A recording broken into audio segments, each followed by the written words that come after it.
Bienvenidos otra vez al estudio del libro de Hechos de los Apóstoles. Me da mucho gusto de estar otra vez con usted y espero que este día podamos tocar o continuar en un estudio del libro de Hechos capítulo 2. Si recuerda, la última vez hemos estudiado sobre el día de Pentecostés, un día histórica en la historia de la iglesia, un día muy importante, donde Dios derramó su espíritu sobre toda la carne. Y era un día muy importante en la historia de la iglesia. Y ahora queremos ver más de los resultados de ese día. Si recuerda, al fin del capítulo del sermón de Pedro, en capítulo 2, ellos, los oyentes, respondieron diciendo, hey, ¿qué hacemos? ¿Qué debemos hacer? Y Pedro los dijo en capítulo 2, versículos 38 y 39, que se arrepientan y sean bautizados para el perdón de los pecados, y ellos iban a recibir el don del Espíritu Santo. Y si seguimos leyendo en versículo 40 del capítulo 2, leemos lo siguiente. Con muchas otras razones les exhortaba insistentemente, sálvense de esta generación perversa. Así pues, los que recibieron su mensaje fueron bautizados, y aquel día se reunieron a la iglesia unas 3,000 personas. Qué día hermoso, ¿verdad? Qué día de gozo en que tantos fueron salvos. Entonces, eso fue los resultados al principio de ese día. Pero quiero leer en capítulo 2, versículo 42 al 47, a ver los resultados que continuaron sobre tiempo después de ese día. Y ver poquito sobre el compañerismo adentro de la iglesia primitiva.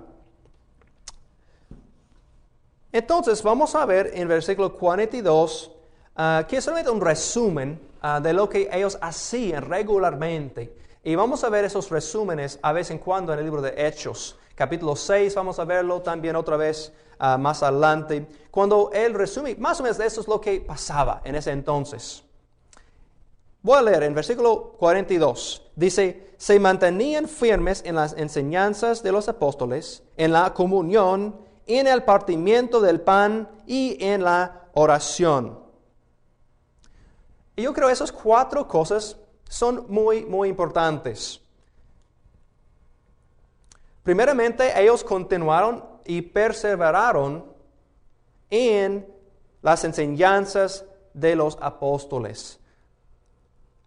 En el griego dice el didache ton apostolon, las enseñanzas de los apóstoles.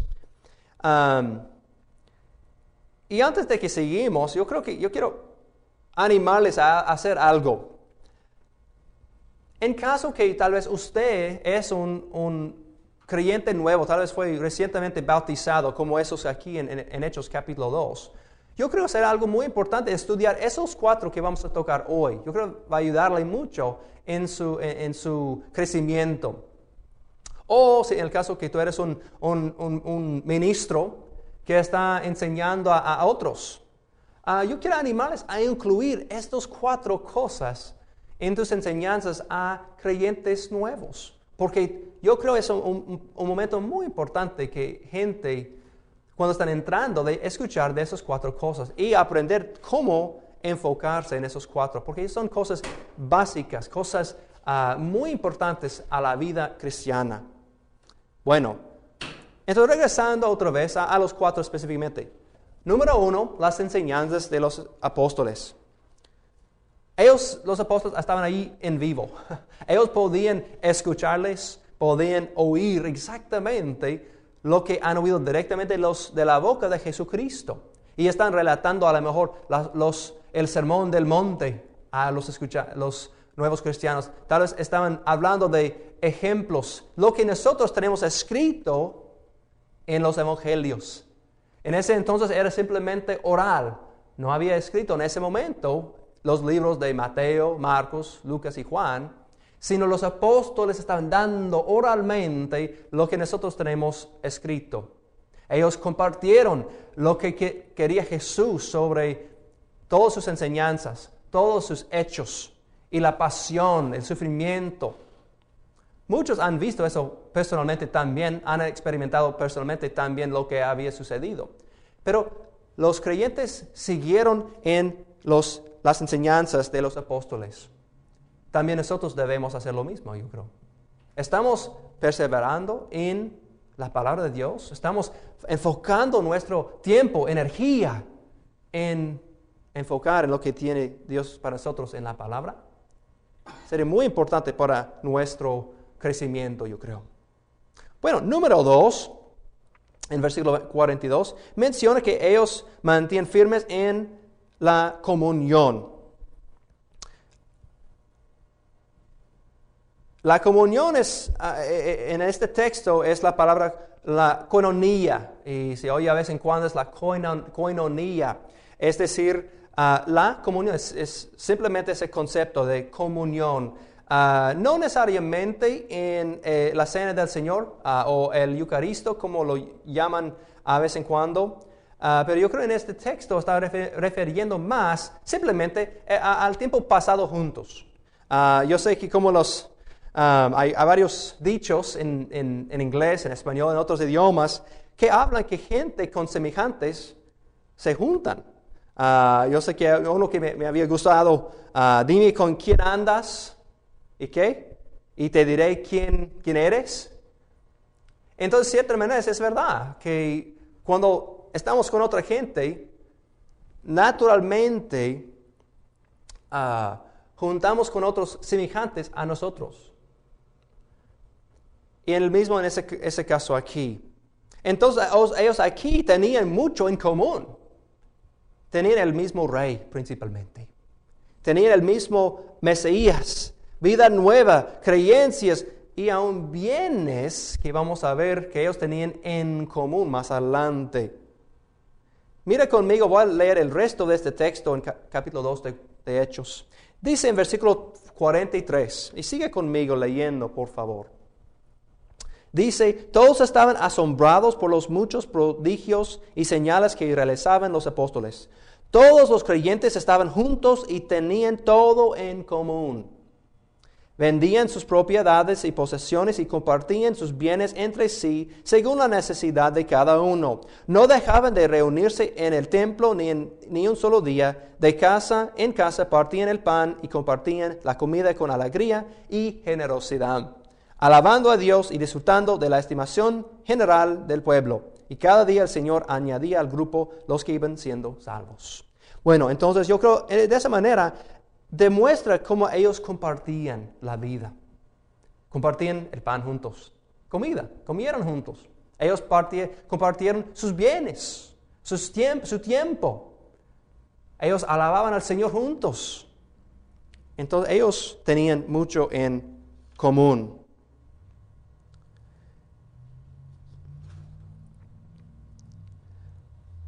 Siguiendo con el estudio ahí, en el número 3, yo creo que vale la pena para considerar por un tiempo. Y eso es el partimiento de pan.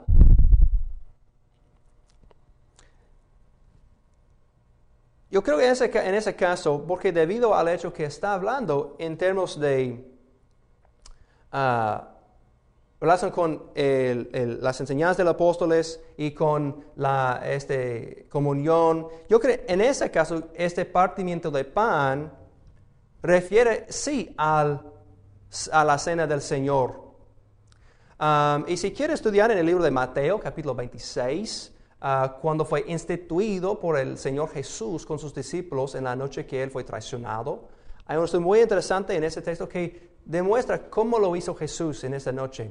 También, si quiere referir al libro de 1 de Corintios, capítulo 11, demuestra también que siguió esa práctica de tomar la cena del Señor, tomar pan, tomar el jugo del vino, entonces el vino en memoria de Jesucristo. Entonces, y vamos a mirar más eso más adelante en nuestro estudio de Hechos, pero eso nomás para introducir el concepto.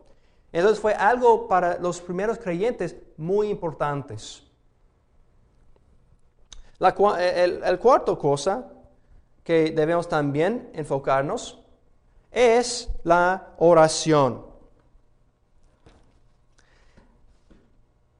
Yo creo que hemos visto claramente de que los creyentes en el libro de Hechos pasaron mucho tiempo en oración. Hemos visto eso en capítulo 1, versículo 14, que mientras que esperaban al Señor, o mejor dicho, esperaban al Espíritu Santo, que ellos pasaban tiempo orando. Leemos más adelante cuando Pedro, en capítulo 12, cuando él estaba en la cárcel, que toda la iglesia había juntado para orar. Hemos visto una vez tras otro que la gente estaban orando en el libro de Hechos. Ellos confían mucho en la oración. Y otra vez, por un cristiano nuevo es importante enseñar a uno cómo orar. Muchas veces cuando yo fui usado por Dios para ayudar a gente a conocer al Señor, cuando ellos entran en el reino, cuando son salvos, me dicen, Kevin, ¿sabes qué? No sé cómo orar. ¿Qué hago yo? Y ellos son honestos en eso, nunca han tratado. Y a veces cuando usted, tal vez si tú eres un ministro del Evangelio, es importante de enseñar a cristianos nuevos cómo orar, darles ejemplos, déjenles mirar a ti orando como el Señor lo hizo a sus discípulos. Dales un ejemplo. También vamos a mirar adelante en capítulo 4, un ejemplo de una oración. Y con eso vamos a tocar más de qué hacemos en la oración. Pero otra vez quiero insistir o animarles a incluir la oración en los estudios básicos con cristianos nuevos. Porque eso es parte de nuestra fortaleza en Cristo. Es algo muy importante que hacemos. Entonces aquí leemos en el fin de ese capítulo qué hacían los primeros cristianos. Y yo creo que también es muy importante para nosotros también a continuar y perseverar en estas 4 cosas. Y yo quiero pedir, si usted está escuchando en ese mensaje en ese momento, a parar este video en ese momento y considerar muy profundamente estas 4 cosas y cómo relatan a tu vida.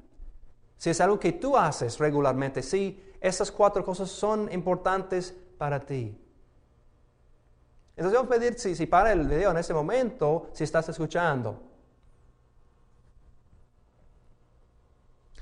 Bueno, espero que eso fue una bendición para ti, considerando lo que Dios hizo en los primeros discípulos, y espero que también puede ser algo en nuestras vidas hoy en día.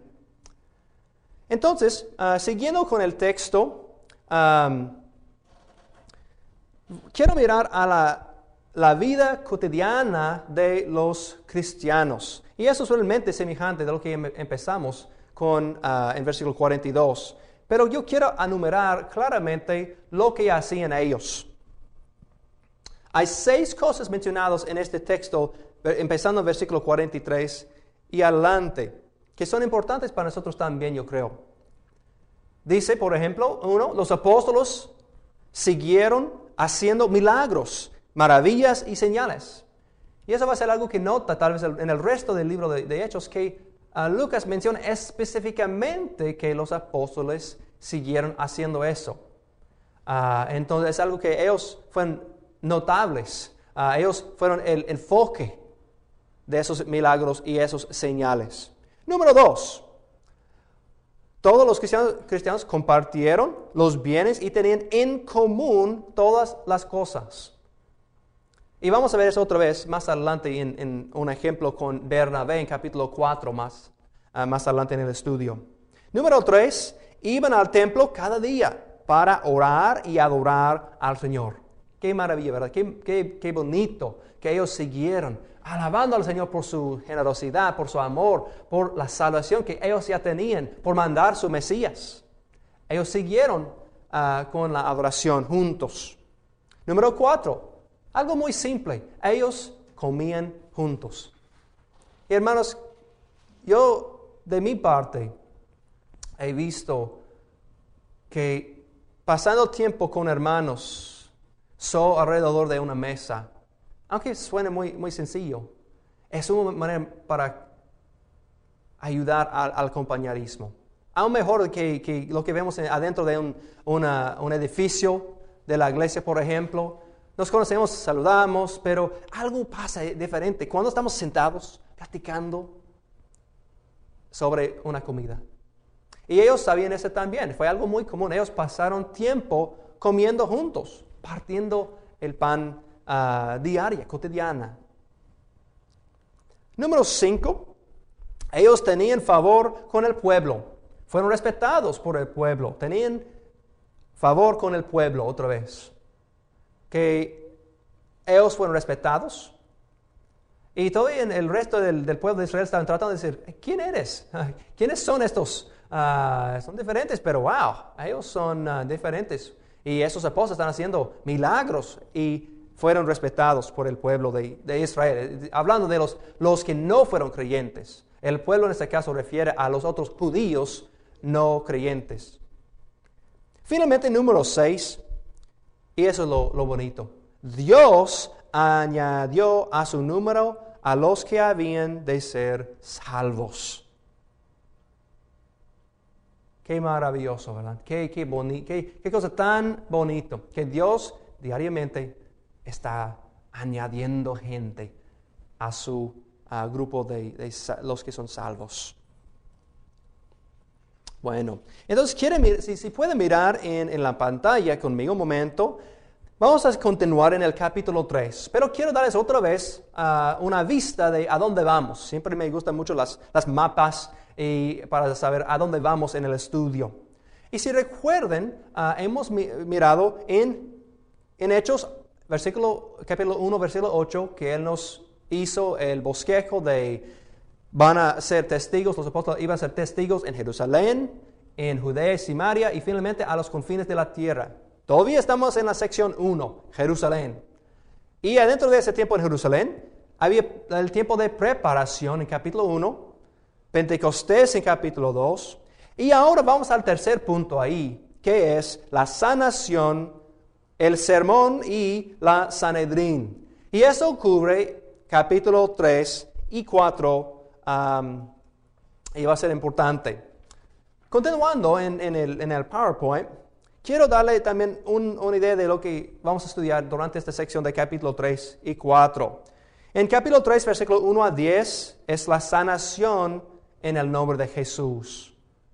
Número 2, sección 2, es Pedro y Juan proclaman el nombre de Jesús.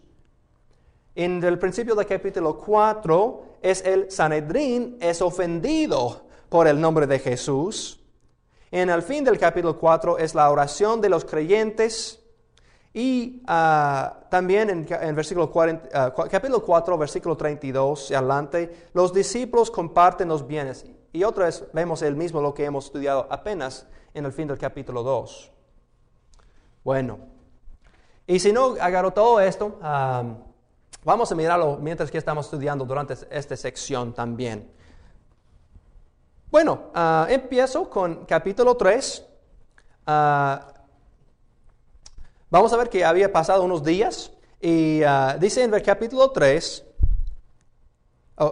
versículo 1. Un día subían Pedro y Juan al templo a las 3 de la tarde, que es la hora de la oración.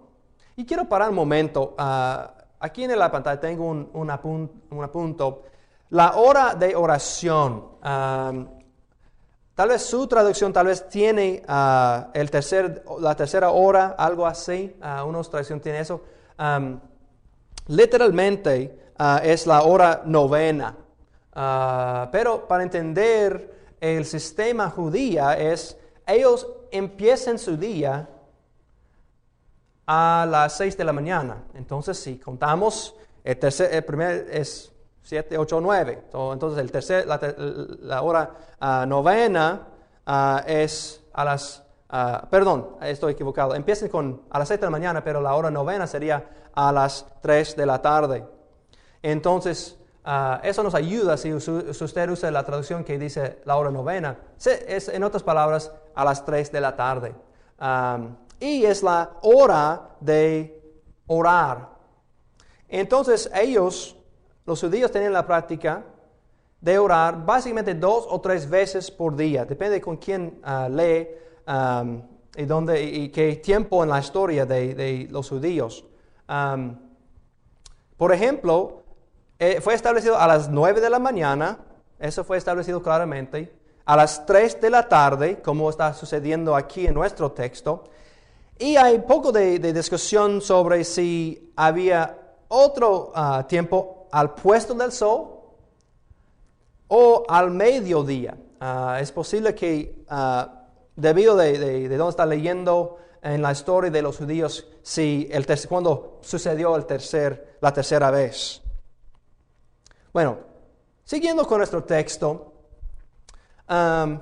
quiero leer de la historia rápidamente. En versículo 2 dice, junto a la puerta llamada Hermosa había un hombre lisiado de nacimiento, o cojo, como tal vez dice su traducción, al que todos los días dejaban ahí para que pidieran limosna a los que entraban en el templo. Cuando éste vio que Pedro y Juan estaban por entrar, les pidió limosna.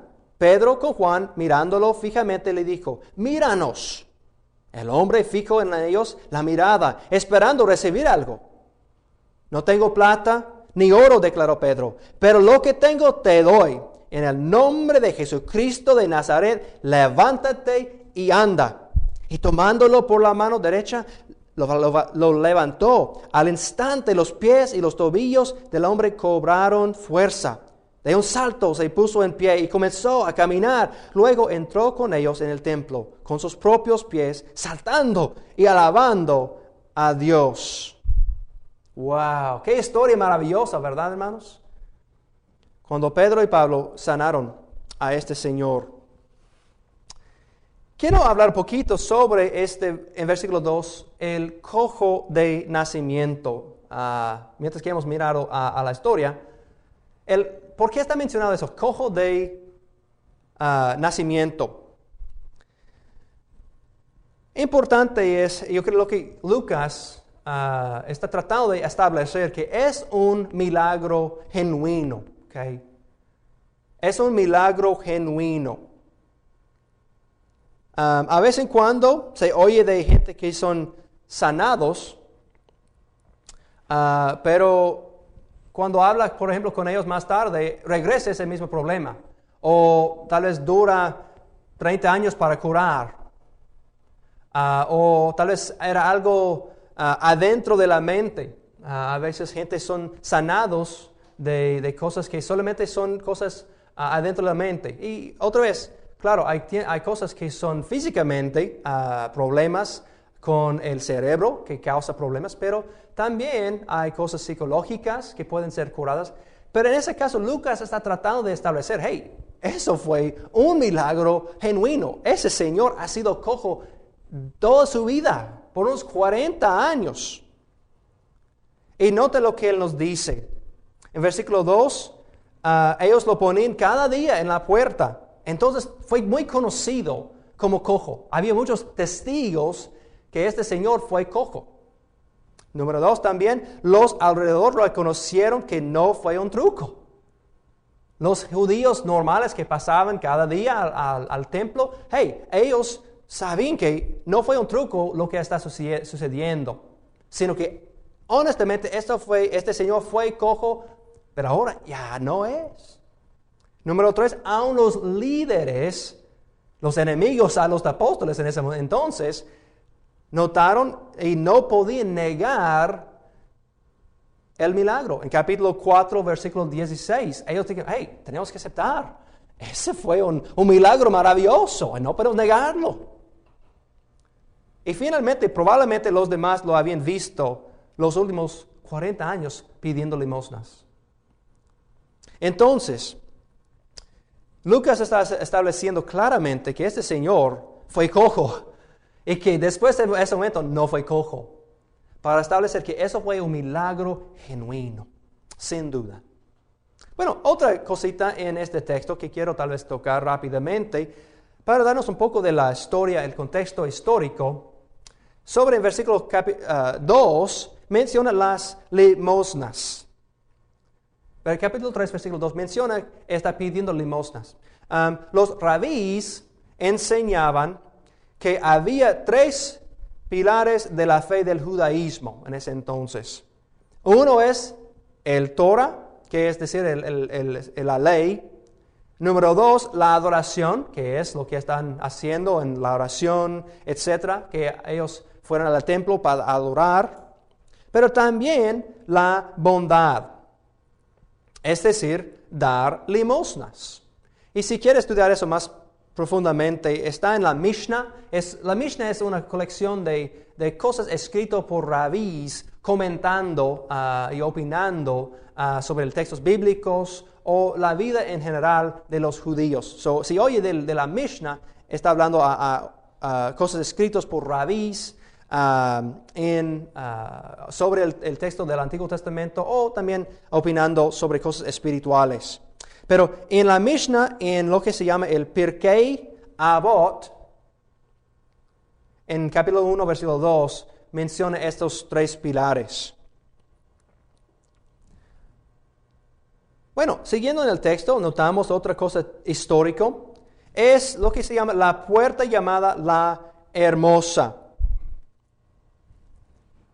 Y si quiere mirar conmigo, dice, probablemente la puerta Nicanor, nombrado por el Señor que había dado la puerta, o donado la puerta. Está enfrente del templo que yo tengo. Vamos a mirar un foto en un momento. Podemos leer sobre la descripción de esta puerta de Nicanor en el libro de Josefo en las guerras. Permíteme leer rápidamente la descripción de esta puerta grande. Era enorme, 75 pies en alto, como 25 metros. 20 hombres no pudieron cerrarlo, necesitaban más de 20 hombres para cerrarlo porque era tan pesado.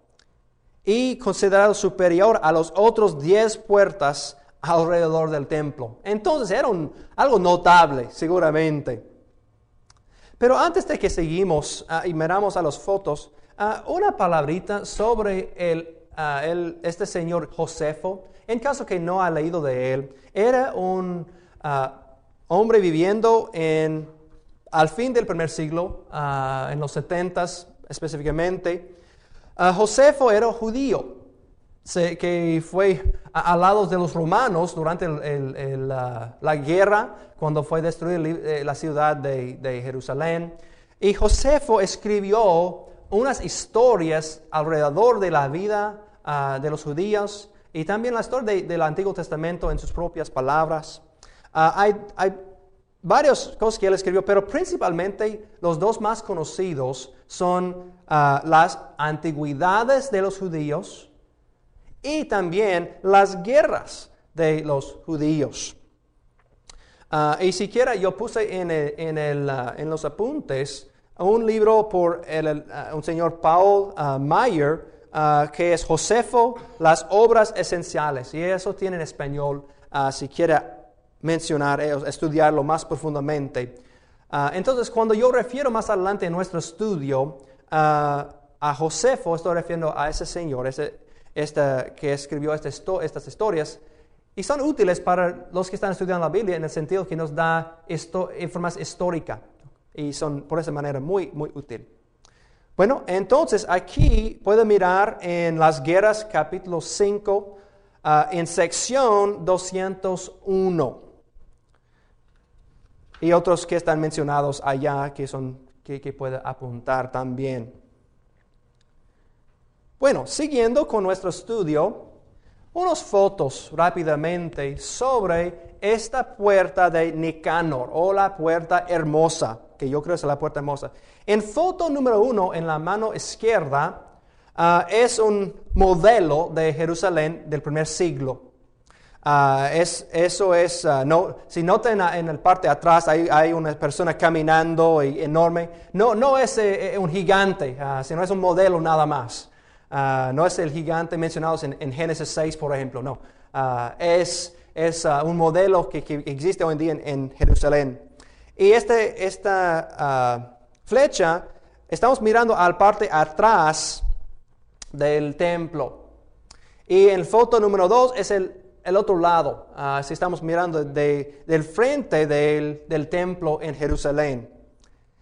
Y si mira directamente enfrente del templo, puede ver la puerta de Nicanor. En foto número 2, la puertita parece chiquita enfrente del templo, es lo que llamamos la puerta de Nicanor.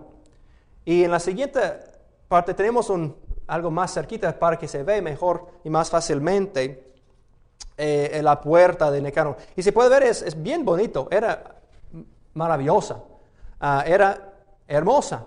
Entonces por eso lo llamaron la puerta hermosa. Y está directamente enfrente de la entrada al templo, en el lado del este. Bueno, siguiendo con el texto, yo creo, espero que eso fue algo interesante para ustedes, de que un poco de la historia nos ayuda a entender mejor nuestro texto bíblico. Siguiendo con el texto, en capítulo 3, versículos 4 a 6, leemos que Pedro y Juan hablan con el Señor cojo. Y ellos dicen que Él los acercó para recibir de ellos un limosna. Y Pedro dijo, ¿sabes qué? No tengo plata ni oro, pero lo que tengo, te doy. Muy importante que seguimos tratando de dar lo que tenemos a otros. ¿Tenemos algo que podemos compartir con otros hermanos? ¿Tenemos algo maravilloso que otros necesitan? Claro que sí, ¿verdad? Tenemos la salvación principalmente. Podemos dar eso también a otros que están, tal como este cojo, buscando algo, necesitado.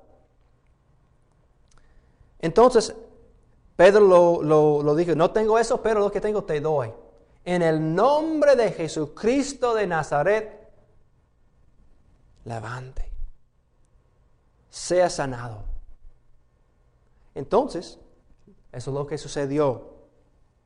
Yo quiero enfocarnos en este versículo 4 al 6, porque eso es, yo creo, la clave del texto, en versículo 6 específicamente. Cuando Él dice, en el nombre de Jesucristo o Jesús de Nazaret, vamos a ver que ese uso en el nombre de Jesús es la clave de la sección. Vamos a verlo, por ejemplo, si miran en la pantalla, dice en capítulo 3, versículo 6, 16, 4, versículo 7, versículo 10, versículo 12, versículo 17, 18 y versículo 30. Muchas veces en solamente dos capítulos.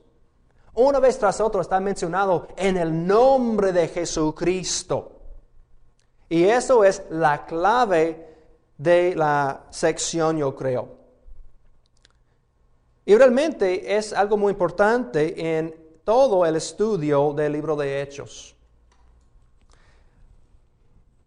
Que gente trabajaba en el nombre de Jesús. Y realmente eso quiere decir, uno representa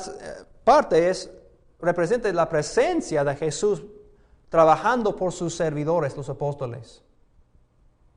Pero también representa la idea de trabajando bajo del poder o bajo de la autoridad de alguien.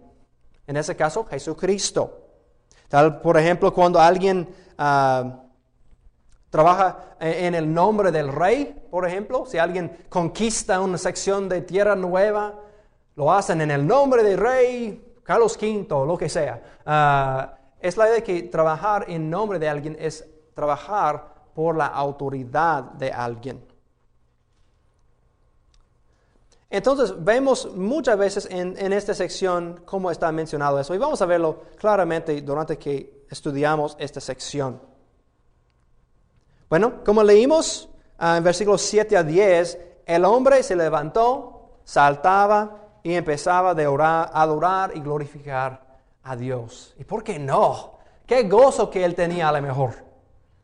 Increíble que lo que había sucedido en su vida. Bueno, empezando en versículo 11, leemos sobre Pedro y Juan proclaman el nombre de Jesús. En versículo 11 leemos de que Mientras que el hombre seguía aferrando a Pedro y a Juan, toda la gente que no salía de su asombro corrió hacia ellos al lugar conocido como Pórtico de Salomón. Y vamos a leer, y ese punto adelante, que Pedro hace un sermón muy importante. Pero antes de que seguimos con el sermón, quiero mirar a una foto rápidamente en la pantalla sobre de dónde está este pórtico de Salomón. ¿De qué estamos hablando? Si mira en el foto número 1, es el mismo que la última vez. De que es un modelo de Jerusalén. Y puede ver en medio de esa parte donde está la flechita, es el templo. Y la mano derecha hay una stoa en griego. La palabra stoa significa pórtico. Y eso está en la mano derecha de esa foto. Esa stoa de Salomón o pórtico de Salomón. En el foto 2 es una foto más cerca al pórtico. Y se puede ver más claramente cómo apareció en ese entonces. Entonces está ahí mismo en la área del templo. No ha salido de la área alrededor del templo. Está ahí mismo, unos pasos de enfrente del templo. Tal vez 100 metros, algo muy, muy cerca.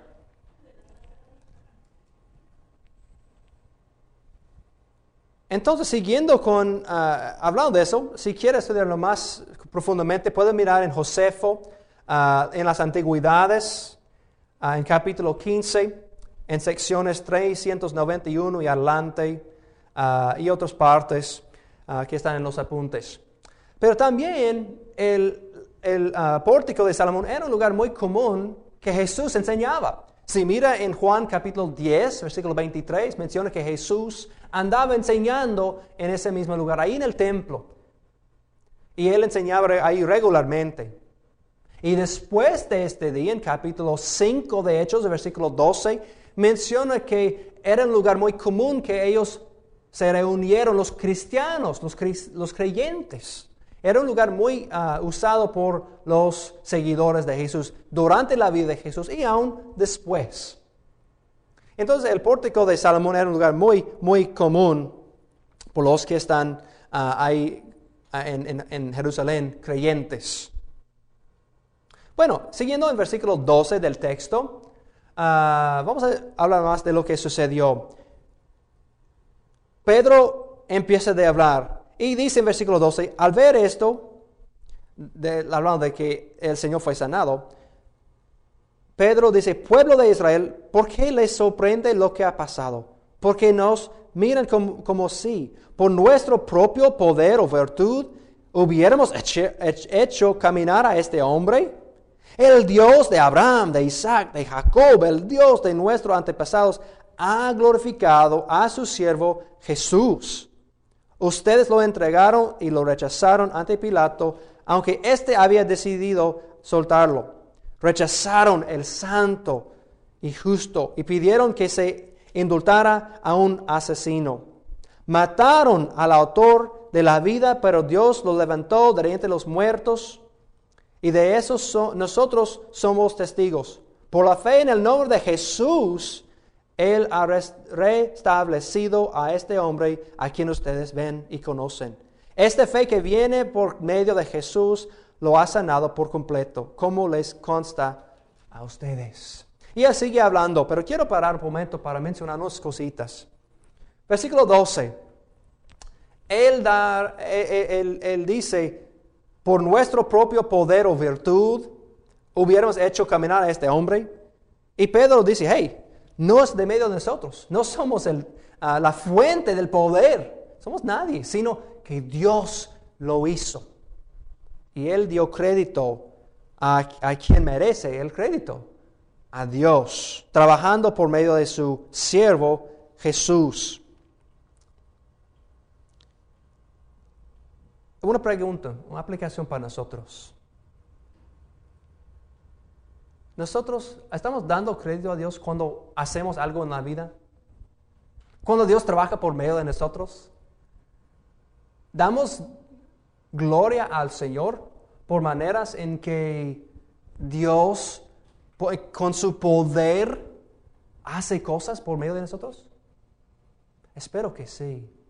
Espero que estamos diciendo, Dios, gracias por darme la salud para hacer mi trabajo. Porque realmente ya está fuera de nuestras manos. Espero que estamos dando gracias a Dios por las oportunidades que encontramos en la vida. Y que estamos animando a los hermanos a dar gracias a Dios y tomar en serio esta aplicación de decir, no es de nosotros, sino es de Dios. Yo creo que eso nos mantiene con una actitud que Dios le gusta, humildemente. Y eso simplemente está reflejando la verdad, que solamente que Dios nos dio el poder de hacer esto. Finalmente, quiero mencionar un punto en versículo 13 que dice que Pedro dice que está conectando Jesús con el Hijo, el Padre con el Hijo. Porque los que están alrededor mirando a eso, notan que un milagro había sido hecho, y ellos empezaron de glorificar a los apóstoles. Y Pedro dice, no es de nosotros, sino es el Padre ha glorificado a Jesús, el Hijo. Y él hizo esa conexión muy, muy clara con el poder que es entre el Padre y el Hijo, trabajando por medio de los apóstoles. Pero el punto es que está tratando de conectar claramente el Padre del Antiguo Testamento que han visto con los padres Jacobo, Abraham. Este mismo Dios ha glorificado a Jesús y haciendo esa conexión en las mentes de los oyentes. Otra vez está diciendo, Mesías, el mismo Dios, no estamos empezando algo de nuevo, sino estamos conectados directamente con la historia desde el principio. Es el mismo Dios, pero está trabajando en conexión con el Hijo, el Mesías. Entonces yo creo que para hoy vamos a parar aquí, pero espero que usted considere claramente que Dios había trabajado en esa situación para su propia gloria y que los servidores simplemente son servidores. Y espero que en tu propia vida está dando gloria a Dios. Entonces, que Dios te bendiga y nos vemos en la próxima clase.